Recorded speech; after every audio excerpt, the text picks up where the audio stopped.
La luna deslumbrante asoma entre los árboles. La oscuridad de la noche lo inunda todo, y una tenue niebla comienza a aparecer. Adéntrate en el bosque, busca el árbol viejo, siéntate a su lado.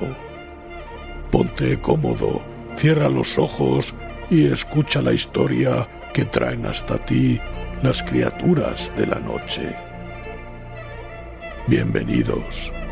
Estos son los cuentos del bosque oscuro.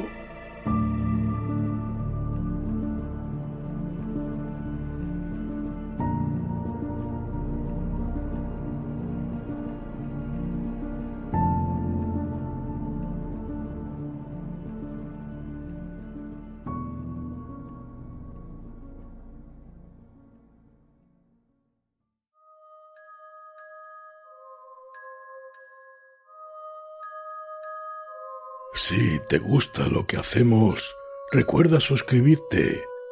Es totalmente gratuito y estarás al tanto de la aparición de nuevos audios. Si lo que quieres es apoyarnos porque te gusta nuestro contenido, puedes hacerlo como mecenas. Así, por muy poco, tendrás acceso al contenido exclusivo para fans. Para ello, ve a la página principal de nuestro podcast y pulsa en el botón apoyar. Y recuerda darle a me gusta antes de que acabe el audio, que no se te olvide. Quién sabe qué horribles pesadillas nos aguardan después.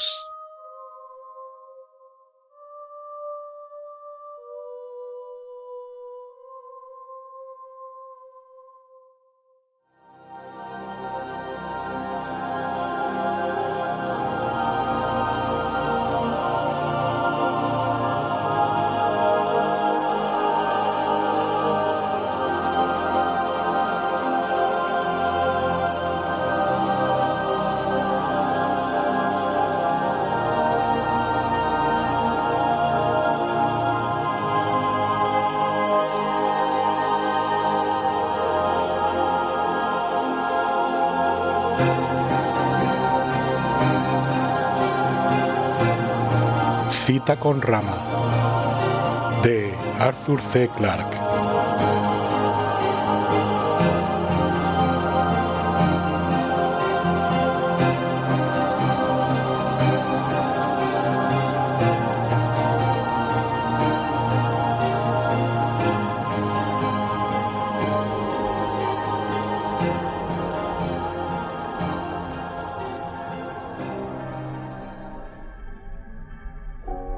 Capítulo 40. Saboteador.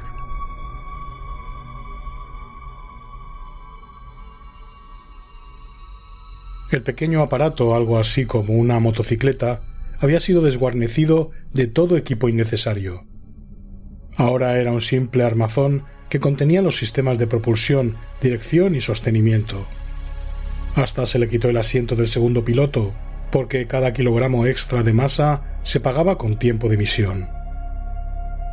Esa era una de las razones, aunque no la más importante, por la que Rodrigo insistió en ir solo. Se trataba de un trabajo tan sencillo que no hacían falta otras manos, y la masa de un pasajero supondría aumentar varios minutos el tiempo de vuelo. Ahora el aparato despojado aceleraría a más de un tercio de una gravedad y podría hacer el viaje desde el Endeavour a la bomba en 4 minutos. Eso dejaba 6 minutos de margen. Debería bastar. Rodrigo solo volvió la cabeza una vez al abandonar la nave espacial. Comprobó que, de acuerdo con el plan, el Endeavour se había separado del eje central y se alejaba poco a poco, desplazándose a través del disco giratorio de la cara norte.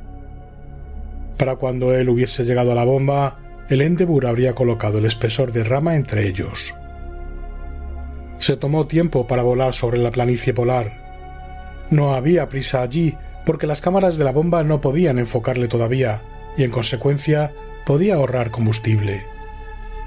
Luego dio la vuelta al borde curvado del mundo, y allí estaba el misil resplandeciendo a una luz solar más intensa que la que brillaba sobre el planeta de su nacimiento. Rodrigo ya había manipulado según las instrucciones de dirección. Luego inició la secuencia, y el aparato dio vueltas en sus giróscopos y llegó al impulso total en una cuestión de segundos. Al principio la sensación de peso pareció aplastante, pero Rodrigo se adaptó a ella enseguida. A fin de cuentas, había soportado el doble con bastante comodidad en el interior de Rama, y había nacido bajo 3 veces el mismo peso en la Tierra.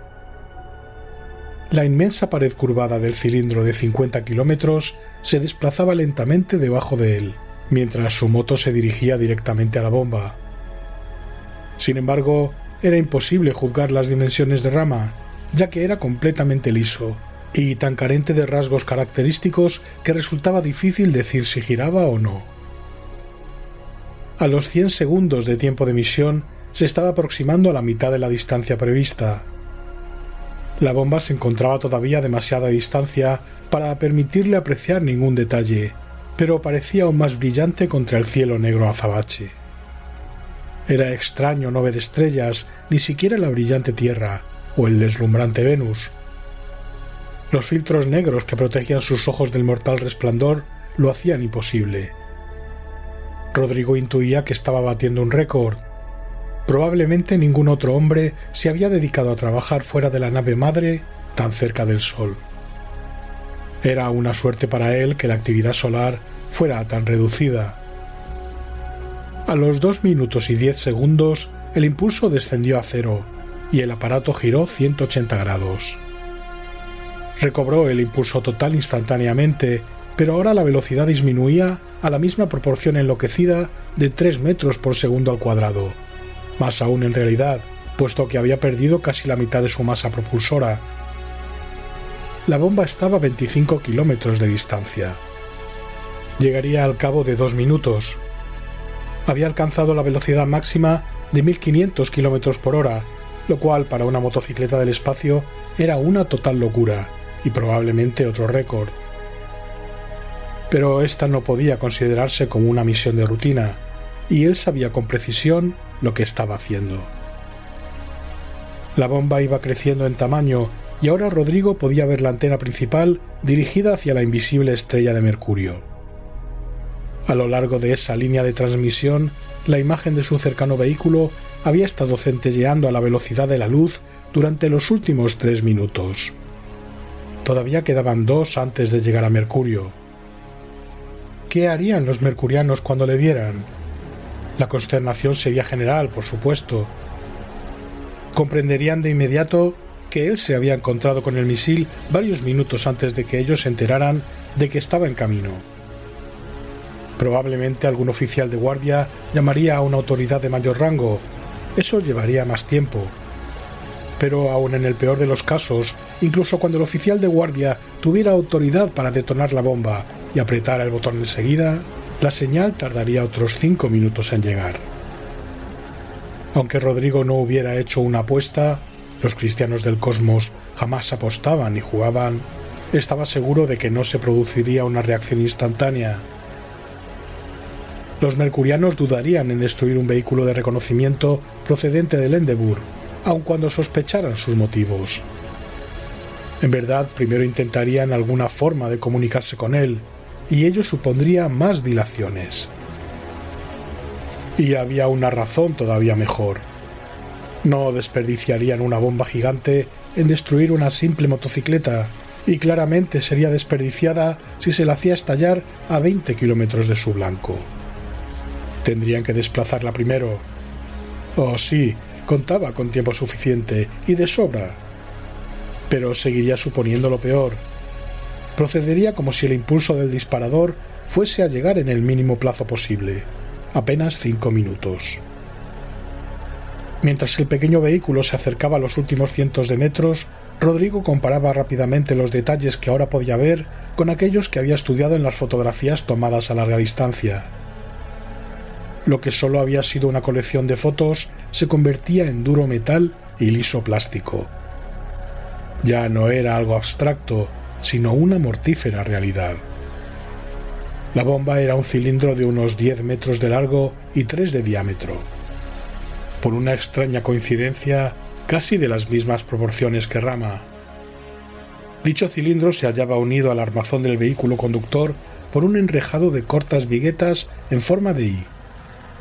Por alguna razón, probablemente relacionada con la situación del centro de masa, estaba colocado en ángulo recto con relación al eje del vehículo conductor, de modo que producía la siniestra y apropiada impresión de una cabeza de martillo.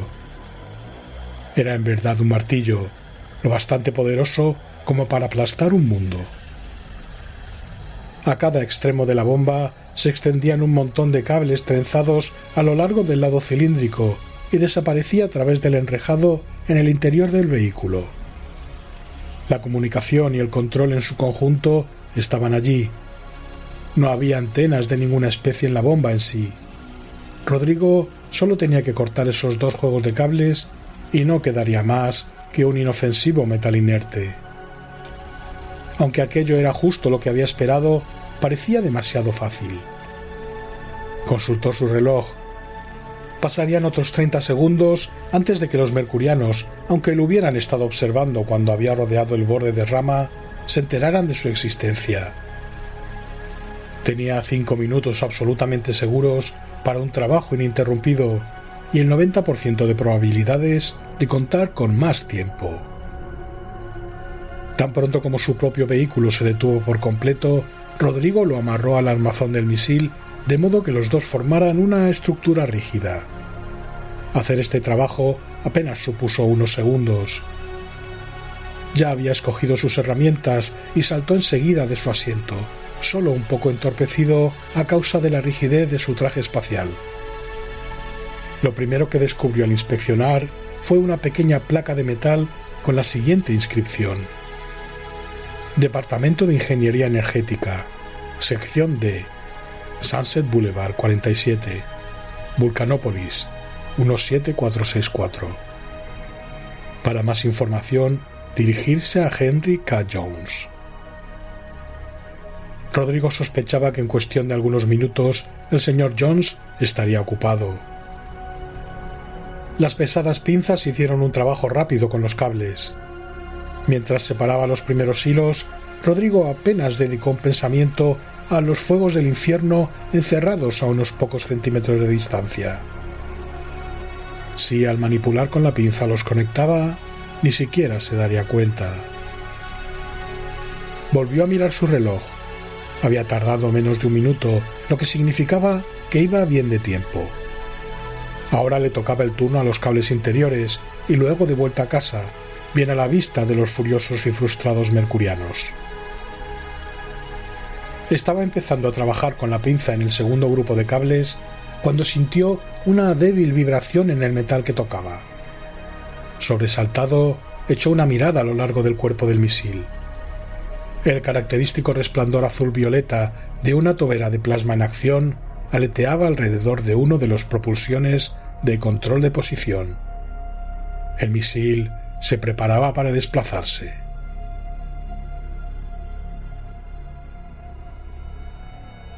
El mensaje proveniente de Mercurio era conciso y devastador.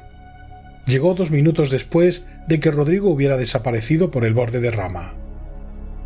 Al comandante del Endeavour, desde el control espacial de Mercurio, Infierno Oeste.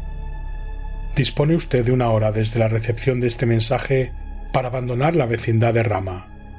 Se le sugiere seguir con la máxima aceleración a lo largo del eje de rotación. Solicitamos acuse de recibo. Fin de mensaje.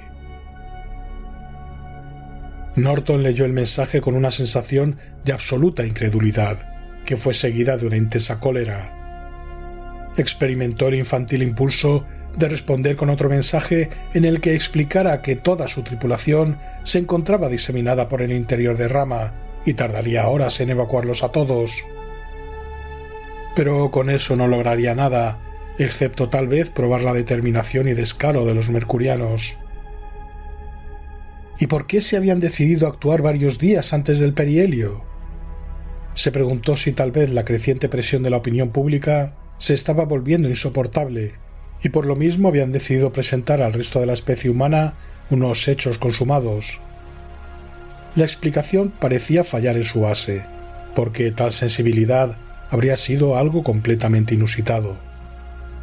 y no había forma de hacer volver a Rodrigo, porque su vehículo se encontraba ahora en el radio de la sombra de Rama, y el contacto estaría suspendido hasta que volviera a la línea de visión. Eso no ocurriría hasta que la misión hubiera sido completada o hubiera fracasado. Tendría que esperar. Aún quedaba tiempo suficiente, unos 50 minutos. Entretanto, había decidido ya cuál sería la respuesta más efectiva que le daría a Mercurio. Pasaría por alto el mensaje y esperaría a ver cómo reaccionaban los mercurianos. La primera sensación de Rodrigo cuando la bomba comenzó a moverse no fue de miedo por su integridad física, sino de algo mucho más devastador. Él creía que el universo funcionaba de acuerdo con leyes estrictas que ni siquiera Dios podía desobedecer, y mucho menos los mercurianos. Ningún mensaje podía viajar más rápido que la luz. Él contaba con 5 minutos de ventaja ante cualquier cosa que Mercurio pudiera hacer. Lo que estaba ocurriendo solo podía ser una coincidencia, fantástica y acaso mortal, pero nada más que eso. Por casualidad se había debido transmitir a la bomba una señal desde control al mismo tiempo que él se alejaba del Endeavour. Y mientras él viajaba a 50 kilómetros, la señal había viajado 80 millones de kilómetros. O quizás solo se trataba de un cambio automático de posición, a fin de contrarrestar el recalentamiento de alguna parte del vehículo conductor. Había lugares donde la temperatura del casco se aproximaba a los 1500 grados, y por lo mismo él se había cuidado de mantenerse lo más distante posible y a la sombra. Un segundo propulsor se encendió, corrigiendo el giro dado al misil por el primero. No, aquello no era un simple ajuste técnico. La bomba se orientaba para apuntar a Rama. Era inútil preguntarse por qué estaba ocurriendo algo así en este preciso momento del tiempo. Había una cosa a su favor, pensó Rodrigo. El misil era un objeto de baja aceleración. 1/10 de G era el máximo que podía soportar, así que Rodrigo podía continuar. Revisó las trabas que unían su vehículo al armazón de la bomba y repasó la línea de seguridad de su propio traje. Una fría cólera crecía en su interior y añadía firmeza a su determinación. ¿Significaba esa maniobra que los mercurianos harían estallar la bomba sin previo aviso, sin dar al Endeavour oportunidad de huir? Parecía increíble. Sería un acto no solo de brutalidad, sino también de locura, calculado para poner al resto del sistema solar en su contra. ¿Y qué les habría impulsado a ignorar la solemne promesa formulada por su propio embajador? Fuese cual fuese su plan, no se saldrían con la suya.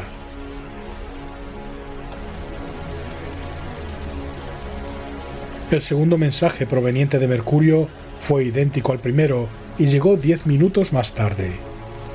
De modo que habían extendido el plazo. Norton disponía todavía de 1 hora.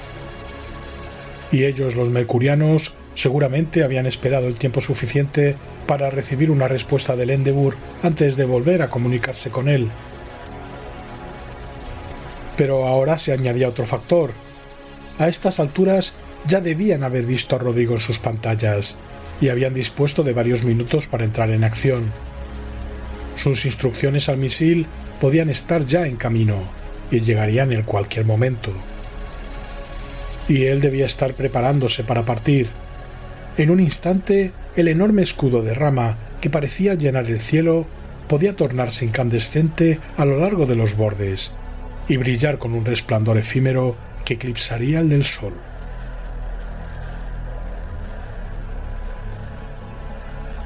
Cuando se produjo el impulso mayor, Rodrigo ya estaba bien sujeto. Solo contó 20 segundos más tarde. Hizo un rápido cálculo mental. El misil tardaría más de 1 hora en alcanzar Rama. Tal vez solo se estaba aproximando para obtener una reacción más rápida. Si era así, había que aplaudir la medida de precaución. Pero Mercurio había llegado muy tarde. Rodrigo volvió a mirar su reloj, aunque ahora casi podía adivinar la hora sin tener que verificarla. En esos momentos le estarían viendo desde Mercurio, mientras se dirigía resueltamente hacia la bomba y a menos de 2 kilómetros de distancia. No tendrían ya ninguna duda respecto a sus intenciones y se estarían preguntando si ya las había llevado a la práctica. El segundo juego de cables saltó tan fácilmente como el primero. Como todo buen operario, Rodrigo había elegido bien sus herramientas. La bomba estaba desarticulada, o para ser más exactos, ya no podía ser detonada por control remoto. Sin embargo, existía otra posibilidad, y no podía permitirse el lujo de pasarla por alto. No había fusibles externos de contacto, pero quizá los hubiera internos. Y tal vez también estos se armarían con la fuerza del impacto. Los mercurianos seguían ejerciendo control sobre el movimiento de su vehículo, y por lo tanto podían estrellarlo contra rama cuando quisieran. En consecuencia, el trabajo de Rodrigo aún no había terminado. 5 minutos después, en la sala de control, en algún lugar de Mercurio, lo verían arrastrándose sobre la cubierta exterior del misil, provisto del modesto par de tenazas que habían neutralizado el arma más poderosa jamás construida por el hombre. Casi estuvo tentado de agitarla delante de la cámara, pero decidió que sería un gesto indigno. Al fin de cuentas, él estaba haciendo historia, y millones de hombres contemplarían esta misma escena en años venideros. A menos, por supuesto, que por puro resentimiento los mercurianos destruyeran todas las grabaciones. Si hacían algo así, él no los culparía demasiado. Llegó a la base de la antena direccional, y poco a poco fue subiendo por ella hasta el plato. Sus fieles pinzas trabajaron con rapidez y efectividad cuando cortaron el sistema múltiple de alimentadores, cables y guías de onda láser por igual. Al realizar el último corte, la antena comenzó a balancearse con suavidad. El movimiento inesperado le cogió por sorpresa hasta que comprendió que había destruido su dependencia automática con Mercurio. Dentro de 5 minutos, los mercurianos perderían todo contacto con su servidor. No solo había quedado inservible, ahora era ciego y sordo. Rodrigo volvió con lentitud a su vehículo, retiró las trabas de enganche y lo hizo girar hasta que las defensas delanteras presionaron contra el misil, lo más cerca posible de su centro de masa. Elevó el impulso a su máxima potencia y lo mantuvo durante 20 segundos. Empujando contra varias veces su propia masa, la moto respondió de manera lenta. Cuando Rodrigo cortó el impulso a cero, calculó con mucho cuidado el nuevo vector de velocidad de la bomba. Erraría el impacto con rama por un amplio margen, y podría ser localizado nuevamente con precisión en cualquier momento, en el futuro. A fin de cuentas, era un conjunto valioso de aparatos y accesorios. Rodrigo era un hombre de honradez casi patológica. No quería que los mercurianos llegaran a acusarle un día de haberles estropeado algo de su propiedad.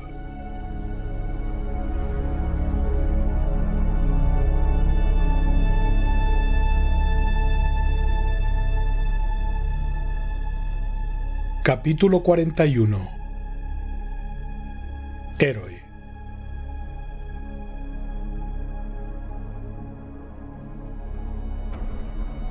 Querida, empezó a decir Norton, todo este disparate nos ha costado más de un día, pero al menos me da la oportunidad de hablarte. Estoy todavía en la nave, que ahora llevamos otra vez a su estacionamiento en el eje polar. Hemos recogido a Boris hace una hora, y parecía que no hubiera hecho más que llevar a cabo un sencillo trabajo rutinario. Supongo que ninguno de nosotros podrá visitar Mercurio nunca más, y me pregunto si seremos tratados como héroes o villanos cuando regresemos a la Tierra. Pero yo tengo la conciencia tranquila. Estoy seguro de haber obrado bien. Me pregunto asimismo si los Ramanes nos lo agradecerán alguna vez. Solo podremos quedarnos aquí durante 2 días más. A diferencia de Rama, no tenemos un casco de 1 kilómetro de espesor para protegernos del sol. El nuestro ya muestra varios puntos peligrosamente caldeados y hemos tenido que tender varios parasoles en la superficie.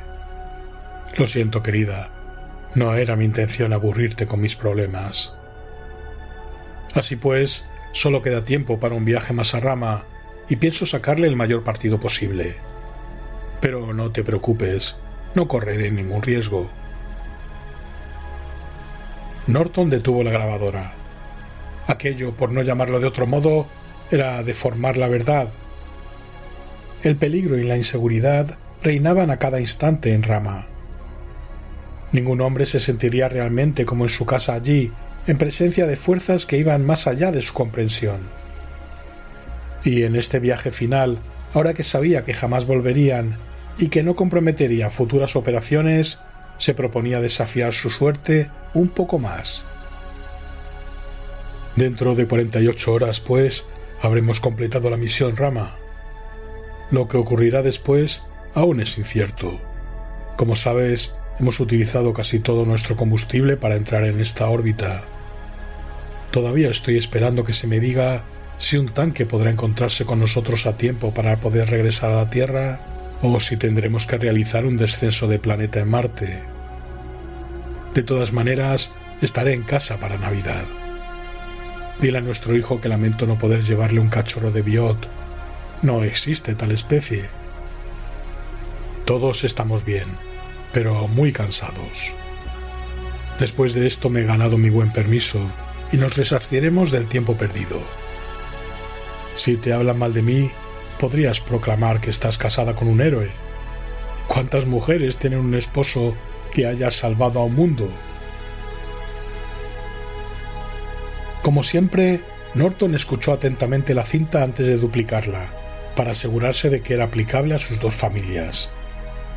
Resultaba extraño pensar que no sabía a cuál de las dos vería primero.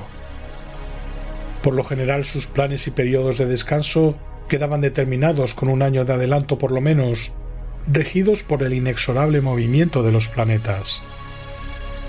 Pero eso ocurría en los días antes de descubrir Rama. Ahora ya nada volvería a ser igual.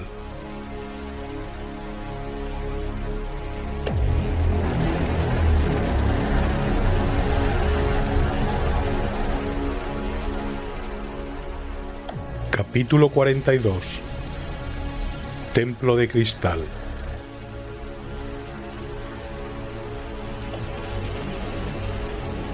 Si lo intentamos, dijo Carl Mercer, ¿supone usted que los biots nos detendrán? tal vez sí. Esa es una de las cosas que quiero averiguar. ¿Por qué me miras de esa forma? Los labios de Mercer esbozaron esa sonrisa lenta, casi misteriosa, que tendía a aparecer en cualquier momento, instigada por un chiste privado que podía o no compartir con sus camaradas.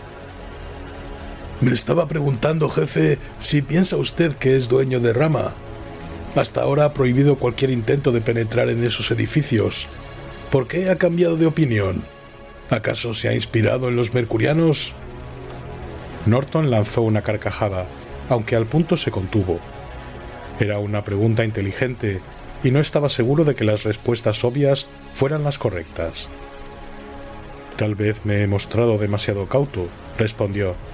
He tratado de evitarnos problemas, pero esta es nuestra última oportunidad. Si nos viéramos obligados a retirarnos, no habríamos perdido mucho. Me figuro que nos retiraremos en orden. Por supuesto, pero los biots nunca se han mostrado hostiles, y a excepción de las arañas, no creo que haya nada aquí que pueda alcanzarnos si realmente tenemos que correr. Correrá usted, jefe. Por mi parte pienso retirarme de Rama con dignidad. Y a propósito, ya sé por qué los biots son tan corteses con nosotros. Es un poco tarde para una nueva hipótesis. De todas maneras, ahí va. Ellos creen que somos ramanes. No reconocen diferencias entre un consumidor de oxígeno y otro. No creo que sean tan estúpidos. No es una cuestión de estupidez. Han sido programados para los trabajos que realizan. Y nosotros simplemente no entramos en su marco de referencia. Tal vez tengas razón, Carl. Es posible que lo aclaremos tan pronto como comencemos a trabajar en Londres. Joe Calvert siempre había disfrutado mucho con esas viejas películas de asaltos a los bancos, pero nunca creyó que se vería mezclado en uno.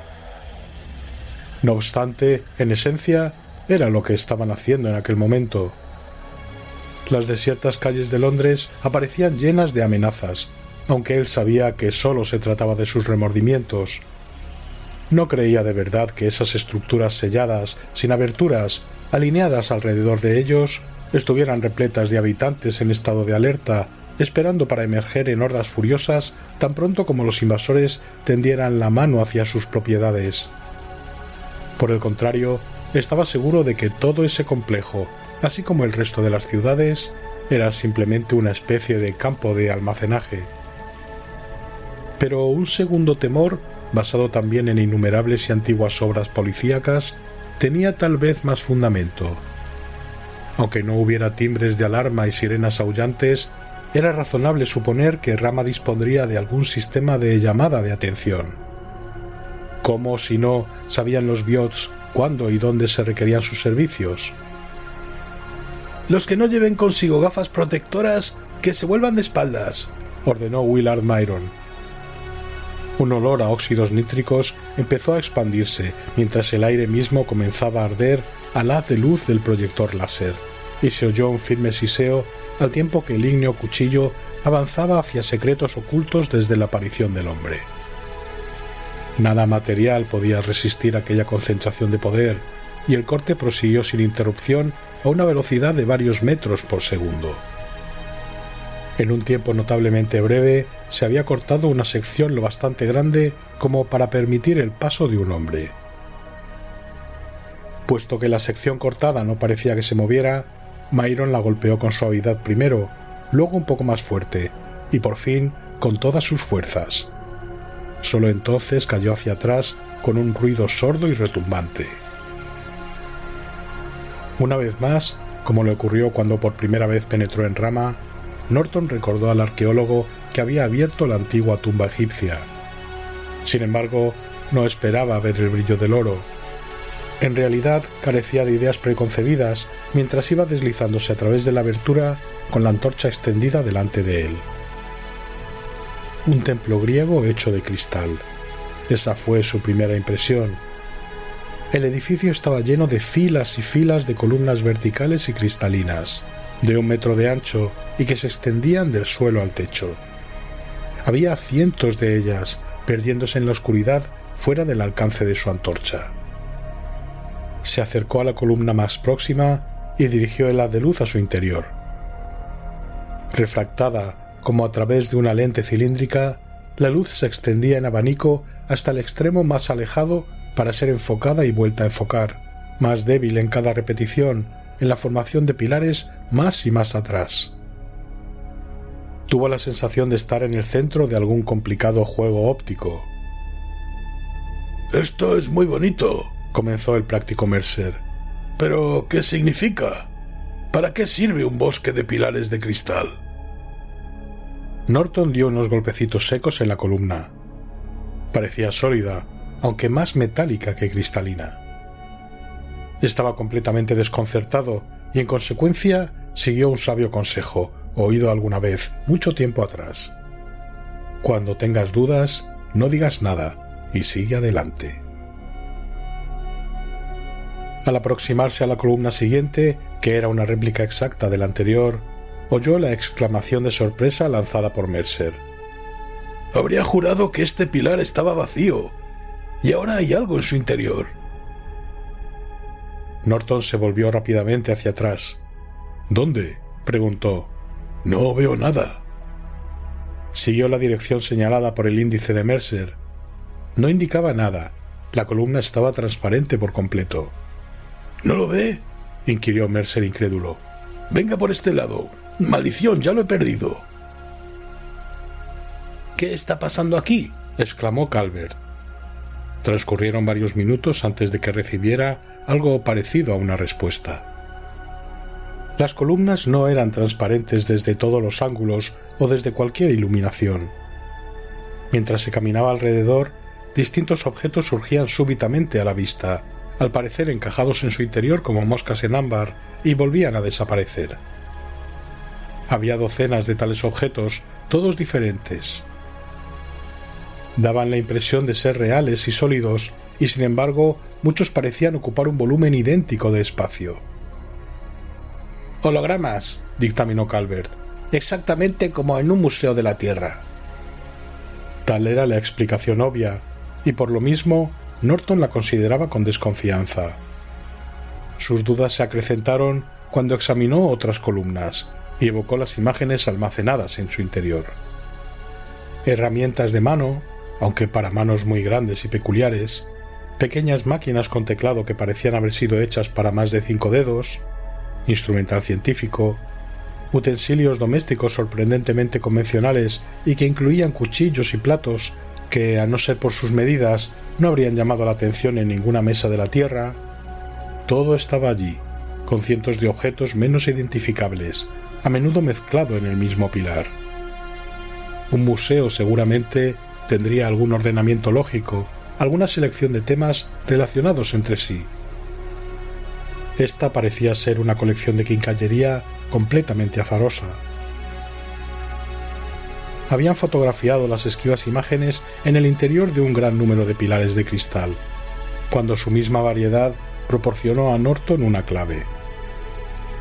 Tal vez, pensó, no era esa una colección, sino un catálogo, puesto en un índice de acuerdo con algún sistema arbitrario, pero perfectamente lógico.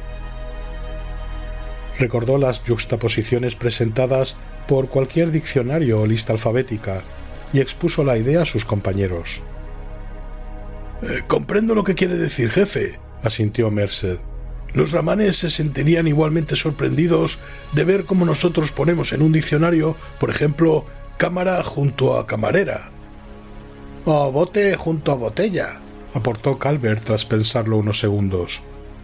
Se podía seguir jugando a ese juego durante horas, decidió, y con un grado creciente de impropiedad. Esa es la idea, replicó Norton.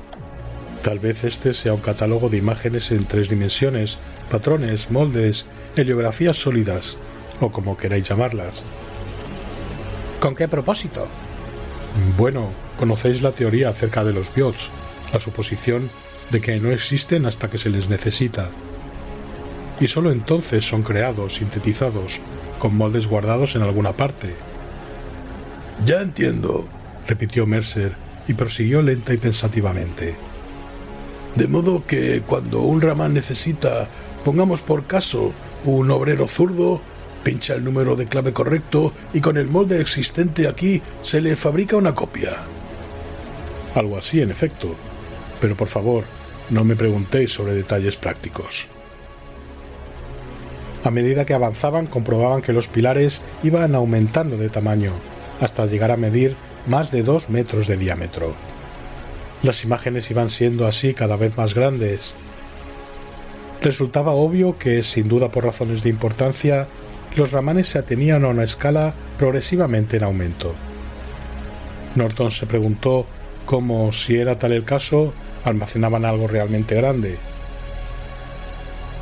Para aumentar su índice de exploración, cada uno de los 4 exploradores recorría ahora un sector entre las cristalinas columnas, tomando fotografías con tanta rapidez como les era posible enfocar las fugaces imágenes con las cámaras. Había tenido una suerte asombrosa, se dijo Norton, aunque sentía que se la había ganado. Imposible mejor elección para aquella última visita que aquel catálogo ilustrado de los artefactos de Rama. Y, sin embargo, en otro sentido, la excursión no habría podido ser más decepcionante.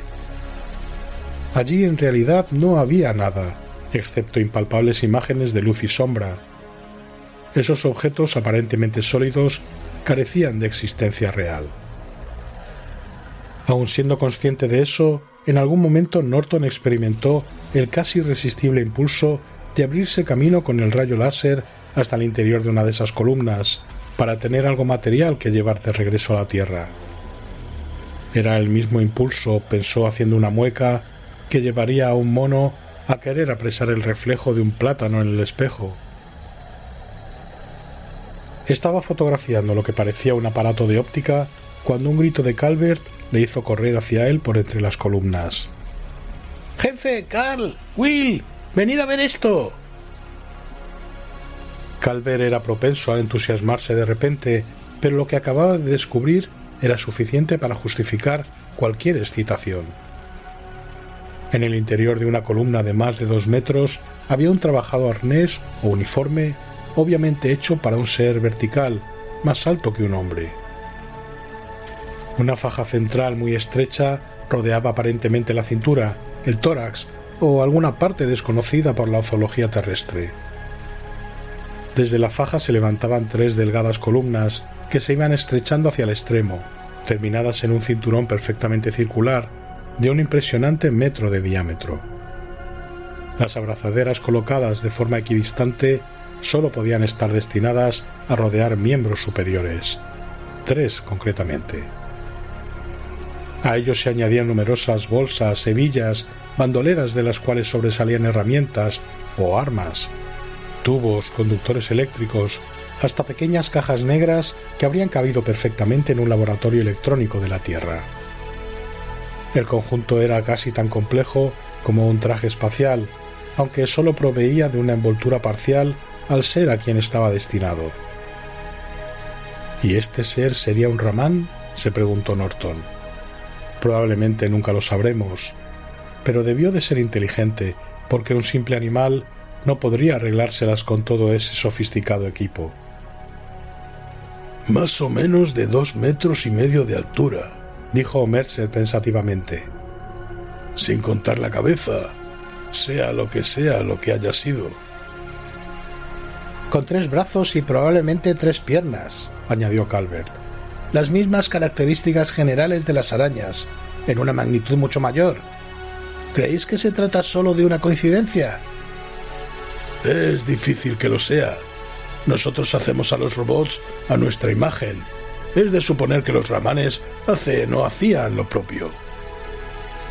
Joe Calvert, sin nada de su usual exuberancia, lo contemplaba con algo parecido al temor reverente. ¿Creéis que ellos saben que estamos aquí?, susurró a media voz. Lo dudo, respondió Mercer. Ni siquiera hemos rozado el umbral de su conciencia, aunque los mercurianos hayan hecho una buena intentona. Allí estaban, sin decidirse a abandonar el sorprendente lugar, cuando Rousseau les llamó desde el cubo, con un tono de voz apremiante y excitado. «Jefe, será mejor que salgan de ahí». «¿Qué pasa? ¿Los biots vienen hacia aquí?» «No, algo mucho más serio. Las luces se están apagando».